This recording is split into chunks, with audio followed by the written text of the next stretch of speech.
I wish that I could have knocked him out at the start. But as we saw, I didn't want to put him down early. You all know I was handcuffed. I don't want to say anything that I will be regretting in the future. But all I can say now is the first 20 seconds was enough for me to end Jake Paul. Win, and guess what? Jake Paul is right again, and this decision will prove to be positive for him. Yeah. That said, he's got a broken jaw. Done so much for me, and I just am happy and grateful, and just all the life memories that are created through these fight weeks and everything that we've done is just... You've got to make this kid have a reality check. And that's what he actually did, because Jake Paul himself said, I was shocked. So here's what went down, and it's absolutely vicious. Logan Paul just dropped the confirmation that Jake Paul is walking away from boxing after Anthony Joshua completely destroyed his jaw. And before you even wrap your head around that reality, we need to go back to the beginning. This isn't about retirement. This is about fallout. This is pure damage control. This is someone who figured out way too late that all the hype in the world doesn't protect you when bone meets bone. Because one single fight didn't just kill his momentum, it revealed exactly where his ceiling was. And the terrifying part? How quiet everyone's gotten all of a sudden. When people stop screaming, it means they've already made peace with what happened. And you've got to wonder why this whole thing feels like it was scripted from the start.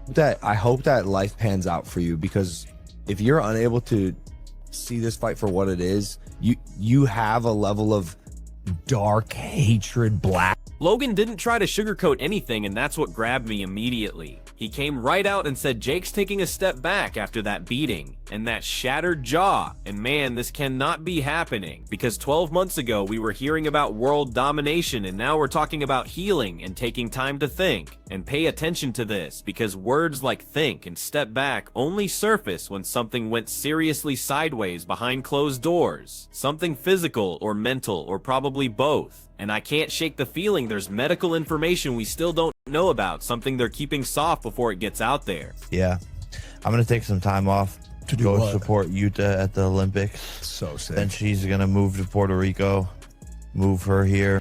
Jake's thank you speech should have felt inspiring, but it absolutely didn't. It felt like someone saying goodbye while trying to sound positive, because when fighters start talking about memories instead of what's coming next, that's your warning sign right there. And everyone talking about how tough he is just feels wrong, because being tough is what people say when winning isn't even part of the discussion anymore. And here's what's really chilling me out. People aren't arguing about when he's coming back. They're arguing about whether he should ever step foot in there again.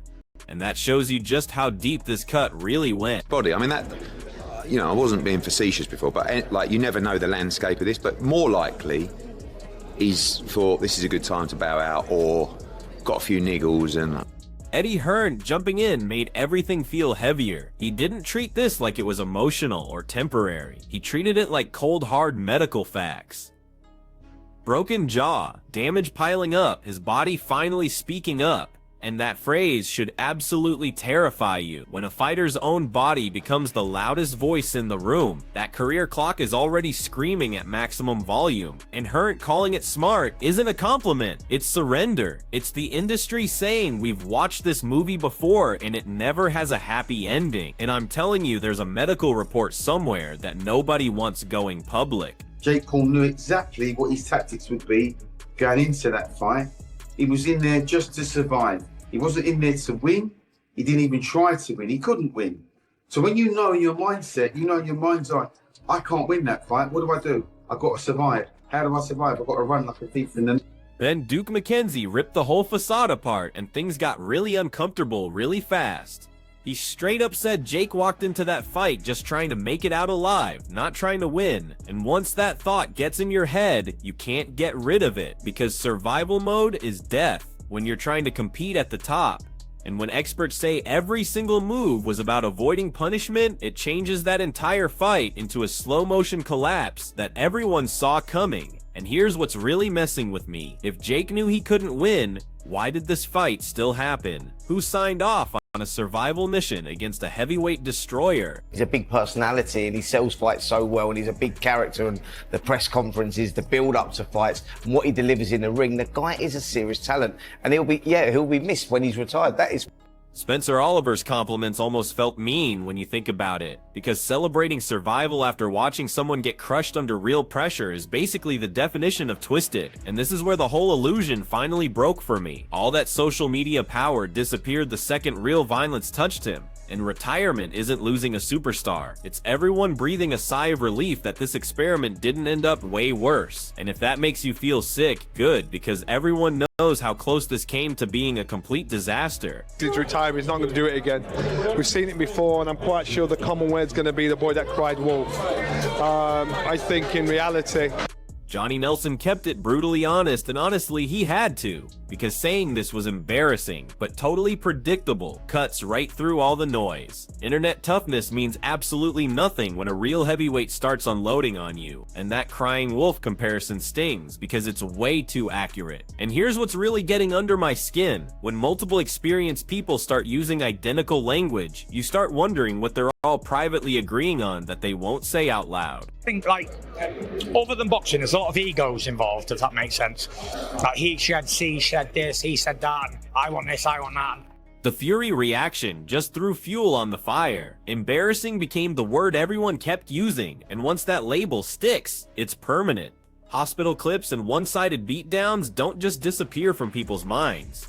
And when Fury says boxer in name only, that's not trash talk anymore. That's a final judgment, and that judgment echoes forever. Boxing doesn't forget who got completely exposed, and the dead silence from Jake's people right now says more than any comeback statement ever could. But I think Jake fought a very, how do I survive long enough to land a right hand type of fight, and it made it a little difficult for AJ to get his timing. No excuses, AJ didn't look great, I'll be honest. He didn't look great, didn't look like, an AJ we thought we were going to get, the Marauder, the guy that was going to come forward and bang out Jake in one round. Pause. Carl Froch's analysis was like surgery without anesthesia. He painted a picture of someone totally overwhelmed, completely lost, just absorbing damage without any answers. And if you think that sounds brutal, remember millions of people watched it happen live. He didn't fight smart, he just survived. And surviving without being dangerous is just drawn out humiliation. Froch saying this wasn't even a fight, just a teaching moment, is absolutely devastating. Teaching moments exist to show lessons, and Jake became the lesson everyone learned. Very much back. He should have either grabbed on, took a knee, or at least threw a bit more back. He was sitting back with his guard up, taking punches. It looked messy, it looked like he was under attack, and he was hurt around. Dana White's take made the whole night even darker. He described this as unrealistic ambition crashing into merciless reality. And there's that survival theme again. Taking a bomb from AJ isn't building character, it's ending career. And Dana framing it as a warning should make every crossover fighter freeze in place. This wasn't entertainment anymore. This was a boundary that got crossed. And once you cross it, there's no going back.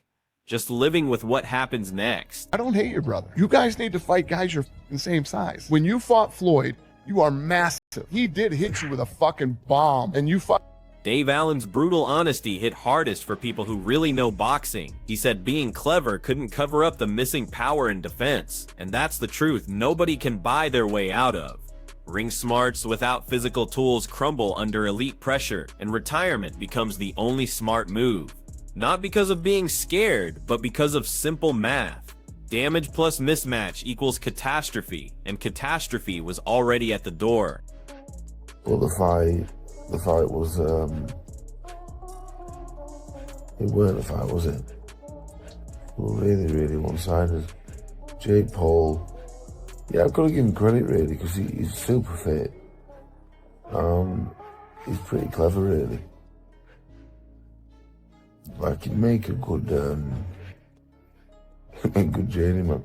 Even when analysts tried to give Jake credit for his conditioning, it backfired completely. Being in incredible shape while getting demolished only shows how massive the gap really was. And Eddie Hearn saying that final shot would have knocked out most professionals changes everything. Jake didn't just lose, he absorbed something designed for champions. And absorbing it doesn't make you their equal, it makes you breakable. And being breakable at this level is deadly. So yes, it took AJ a couple of rounds to get hold of him, and then he knocked him spark out and broke his jaw. It was a frustrating 2-3 rounds maybe, because Jake was moving so much. I'm glad Anthony Joshua did that to him, because now he won't be able to talk like he does for a while. We won't have to listen to his book. Mackenzie's closing statement felt like a verdict, not analysis. Saying Jake literally asked for this by stepping up hits completely different when you see the damage reports, and calling the fact that he wasn't completely knocked unconscious miraculous tells you how close this came to tragedy. And that's not being dramatic, that's just what happened. And when reality takes over, retirement stops being a decision and becomes a medical requirement. Kid has a broken jaw, it appears, after fighting Anthony Joshua, right? I made this graphic for you guys. You see it. Got his jaw broken in 2 places. Care of me forever and ever, a little fucked up. But when you take care of me forever and ever, a little fucked up. That broken jaw visual ended the conversation. Injuries like that don't just heal and disappear, they stick around, and lingering damage rewrites reflexes, confidence, entire careers, and boxing shows no mercy to hesitation. Anyone pretending this is just temporary is fooling themselves. A jaw broken in multiple places isn't a plot twist. It's the end of the story, and here's what's really eating at me. Nobody's asking what fight happens next. They're asking how much worse this could have gotten. Just a fucking piss take that this guy's in there with Anthony Joshua, swinging away, landing... What's he done? He's had 18 minutes and landed 2 shots, and he's gone on survival mode. And there'll be a lot of viewers on Netflix. My opinion, he won 4 of them. People will argue that. He at least won 3. No one expected him to last that long. Rolled his ankle, broke his jaw, still fucking fighting, man. Like, that's toughness. You know, most people wouldn't have the balls ever to step in a boxing ring in their life. He stepped in a boxing ring with one of the baddest men on the planet, who's 40 pounds heavier than him. So don't try to dress this up as pure bravery or pure hatred. This was exposure disguised as entertainment. Jake Paul's boxing story didn't end quietly, it shattered under pressure, and whether you respect his guts or hate the circus, the result stays the same. Elite boxing made its statement, and this quiet period feels deliberate. Something tells me we still haven't gotten the complete medical story, and when that surfaces, this whole conversation is going to get way darker. The retirement discussion feels fake because whether Jake ever comes back almost doesn't even matter. The illusion of moving up is dead, and boxing is ruthless about that. Once you're labeled as someone who survived instead of someone who threatened, the matchmaking changes forever. The audience changes too, and I don't think Jake wants to exist in that version of the sport where the ceiling has already been publicly hammered down.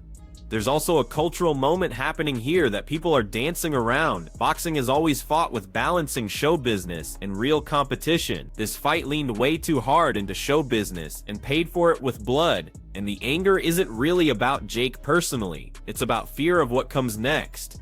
If this becomes normal, then the sport risks turning injury into entertainment. And that's a line even the most heartless fans won't cross. I don't think Jake is weak, and I don't think he's dumb. But I do think he underestimated how quickly reality shows up at elite level. You don't get time to learn once you're in there with someone who's been living in that danger for decades. And that's the lesson nobody wants to say directly because it doesn't make ambition look good. But ambition without boundaries is how careers end early or worse. In the end, I think this moment will look terrible for everyone involved years from now. Not because it happened, but because it was allowed to happen under the pretense of real competition. And down the road, this won't be remembered as courageous or bold.